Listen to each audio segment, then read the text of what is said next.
Beşinci adilettүү halifa Hasan ibn Ali.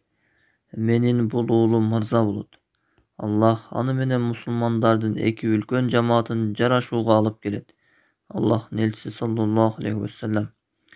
Күндөрдүн биринде Аллахтын элчиси саллаллаху алейхи вассалам минбарга чыгып, элдерге дин тууралуу сүйлөп жатканда, жанында бир жаш бала да бар эле. Анын жүзүнүн түзүлүшү Аллахтын элчиси саллаллаху алейхи вассалам жүзүнө окшоп кетер эле. Аллахтын элчиси саллаллаху алейхи вассалам бирде аны карап, бирде элди карап сүйлөп жатты. Ошондо пайгамбар алейхиссалам элдерге карап мындай дейт: Менин бул уулум мырза болот. Аллах аны менен мусулмандардын эки үлкөн жамаатын жарашууга алып келет. Ошол окуядан туп-туура 30 жыл өткөндөн кийин ал жеринин кеңдиги батыш тарабы Тунистен чыгышка карай Афганистанга чейин, Азербайжан, Армения жана Каспий деңиздеринен тартып Нубия, Йемен, Инд океандарына чейин созулган үлкөн бир өлкөнүн биринчи мырзасы, падышасы болуп, инсан тарыхында сейрек кездешчү ажайып мырзалык ишти кылат. Ал бул үлкөн өлкөнүн бийлигинен анын тынчтыгы үчүн баш тартат. Бул башкаруучу 30 жыл мурда пайгамбар алейхиссалам алдын ала кабар берип кеткен мырза жигит эле. Бул жигит ислам үммөтүнүн тарыхындагы кайгылуу барактардын ордуна тынчтык жана сүйүү барактарын ачат. Мусулмандардын көңүлдөрүнөн алган жарааттарды айыгып, акыйкат динин ааламдын ар түрдүү элдерине жеткирүүгө кайрадан бел байлашат. Мунун баары Аллахтын фазилети менен болду. Андан кийин бул улуу мырзанын кызматынын акыбети кайтат. Ал Аллахтын элчиси саллаллаху алейхи вассаламдын сүйүктүү небереси, бешинчи адилеттүү халифа, улуу баатыр Хасан ибн Али. Аллах андан ыраазы болсун. Бул улуу ислам баатырынын тарыхын баштаардан жана чоң фитнаны токтоткон кадамдарын изилдеп чыгуудан мурда ошол чоң фитнаны анализдеп көрөлү. Кичинекейимден эле менде бир суроо бар эле. Ал эки тараптын кимиси туура кылды?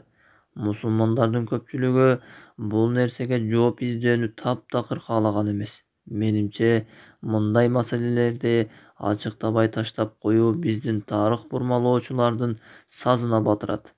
Анткени алар илимдүүлөрдүн сүйлөбөй койгондорунан пайдаланып, жаштардын акылын ууландырышат.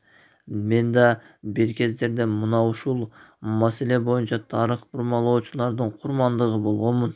Ошондуктан кийинки саптарда мына ушул маселенин жообун табууга аракет кылган илимдүүлөрдүн айткан сөздөрүнө таянып, кыскача сөз кылабыз. Кимдин кылганы туура болгон? Бул окуяны окуган адам эки тараптын кимиси туура болгонун толук биле албайт. Анткени эки тарап тең Куран жана Сүннөт менен чечүүгө аракет кылышкан.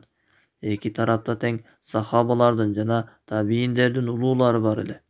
Алардын диндеринде жана акылдарында шек болушу мүмкүн эмес. Бирок тарыхый чындыктар жана пайгамбар алейхиссаламдын сүннөтү менен караганда, Али ибн Абу Талиптин аракети Муавия ибн Абу Суфяндын чечимине караганда туурараак болгон. Бирок эки тарап тең толук акыйкатка жеткен эмес. Демек, Азирети Али Азирети Муавияга караганда акыйкатка жакын болгон. Бул анализде пайгамбарыбыз саллаллаху алейхи вассаламдын хаваричтер тууралуу айткан хадиси тастыктайт. Пайгамбарыбыз саллаллаху алейхи вассалам хаваричтер менен акыйкатка жакыныраак тайпа согушат деп айткан. Хаваричтер менен Нахраванда Али ибн Абу Талип согушкан. Демек, бул хадис Али ибн Абу Талиптин тайпасы акыйкатка жакын болгонун тастыктап жатат. Негизи, акыйкатка жетүү үчүн эки тарап тең иштихад кылган.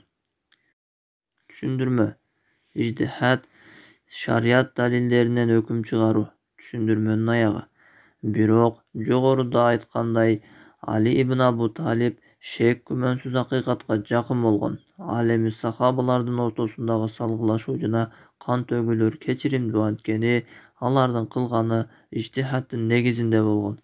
Эки тарап тең өздөрүнүн кылганын туура деп ишенишкен. Алардын туурасына 2 сооп, туура эмесине 1 сооп берилет жана катасы кечиримдүү болот. Алардын ар бири канча ката кетирсе да, ошол маселеде Аллахтын сөзү бийик болуусу үчүн жана анын жолундагы курбандыктары, жеңиштери жана Аллахтын элчиси саллаллаху алейхи вассаламдын жанында жүргөндөрүнө салыштырмалуу эч нерсе эмес. Ал эми Аммар ибн Ясирдин өлүмүнө келсек, ал жөнүндө Аллахтын элчиси саллаллаху алейхи вассалам мындай деген: Аммарды адилетсиз тайпа өлтүрөт. Ибн Таймия айтат. Андан кийин Аммарды адилетсиз тайпа өлтүрөт дегенге келсек, бул жерде Муавияга жана анын жолдошторуна тиешелүү деген сөз жок. Муну менен ага кол салышып, аны өлтүргөн кылмышкер топ максат кылгандыр. Алар аскердин ичиндеги топ болгон. Аммардын өлүмүнө ыраазы болгондор да аны өлтүргөндөрдүн өкүмүн алат. Лагерде Аммардын өлүмүнө ыраазы болбогондор да бар экени белгилүү. Мисалы, Абдуллах ибн Амр ибн ал-Ас жана башкалар. Негизи адамдардын баары Аммардын өлүмүнө каршы эле. Жада калса Муавия, Амрларда.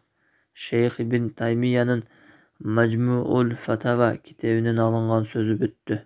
Ал эми хадистеги адилетсиз ал-баги деген сөздүн мааниси чектен чыгуу. Демек, чектен чыгуучу адам динден же имандан чыгып кетпейт.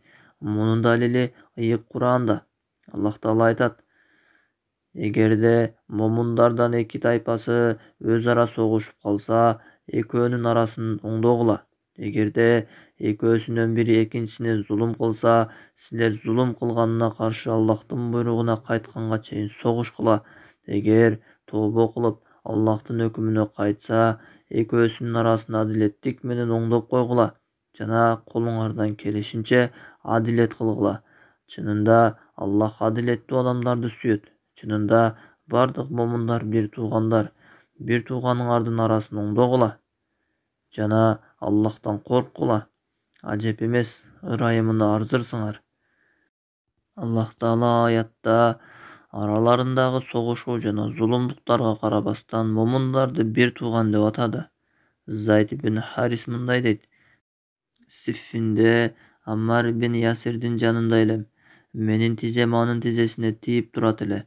Бир киши Шам эли динден чыкты деп айтты. Ошондо Аммар: андай дебегиле, пайгамбарыбыз жана кыблабыз бир. Бирок алар азгырылып, акыйкаттан алыс кетишти. Алар акыйкатка кайтканча, алар менен салгылашуубуз зарыл. Бирок фитна окуясында кимдер толук акыйкатта болушкан? Али ибн Абу Талибке да, Муавия ибн Абу Суфьянга да карабаган үчүнчү тайпа бар экенин көпчүлүгүбүз биле бербейбиз. Мына ошол үчүнчү топ бул окуя болгон учурда толук акыйкатта болгон. Алар талаш тартышка жана салгылашууга катышпай чыгып кеткен тайпа. Сахабалардын көпчүлүгү мына ушул үчүнчү тайпада болгон. Мухаммад ибн Сирин айтат: фитна болгон учурда Аллахтын элчисинин сахабалары 10 миңдей эле. Фитнага 30га жетпеген сахаба аралашкан. Үчүнчү тайпадагылардан Саад ибн Абу Ваккас, Абдуллах ибн Умар ал-Хаттаб, Мухаммад ибн Маслама, Абу Хурайра, Абу Аюб ал-Ансари, Усама ибн Зайд, Сухайб ар-Руми, Анас ибн Малик жана Абу Муса ал-Аш'ари. Жогоруда Али ибн Абу Талиб эки арада өкүм чыгаруу үчүн фитнага катышпаган Абу Муса ал-Аш'ариди тандаган деп айтып өткөнбүз. Бул анын согушту эмес, тынчтык келишимин каалап турганын билдирет. Азирети Али болуп жаткан ызы-чуу салгылашуулар өкүнүчтүү экенин сезген. Ошондуктан ал ыйлап өкүнүчүн билдирген. Чынында бул окуяга катышкан сахабалардын баары кийин өкүнгөндөрүн айтышкан. Алардын өкүнүчтөрү эки тарап тең толук акыйкатта эмес экендигин билдирет. Хасан ибн Али атасы менен салгылашууга катышканы менен башынан эле согуш чыгып кетүүсүнө каршы эле. Анын атасына айткан сөздөрүн жогоруда айтып өттүк. Ал тынчтык жолу менен чечүүнү аябай каалаган болчу. Ошондуктан атасы, момундардын падышасы Али ибн Абу Талиб шейит болгондо, ирактыктар анын халифа болуусун талап кылышкан. Хасан аларга бир шартын айтат: эгер мен тынч жашасам, тынч жашайсыңар, согушсам, согушасыңар. Бул анын бийликке келгенге чейин эле тынч жашоону каалагандыгын билдирет. Ошентип Ирак эли ага эки нерсеге ант беришет. Биринчиси падышалыкка, экинчиси анын айткандарынан чыкпоо жана ал ыраазы болгон нерсеге ыраазы болуу. Халид ибн Мусарраб айткан кабарда мындай дейт: Мен Хасандын мындай деп айтканын уктум: Аллахка ант болсун, эгер силер менин айткандарыма ант бербесеңер, мен да силерге кол сунбаймын. Адамдар ал эмне деп сурашты.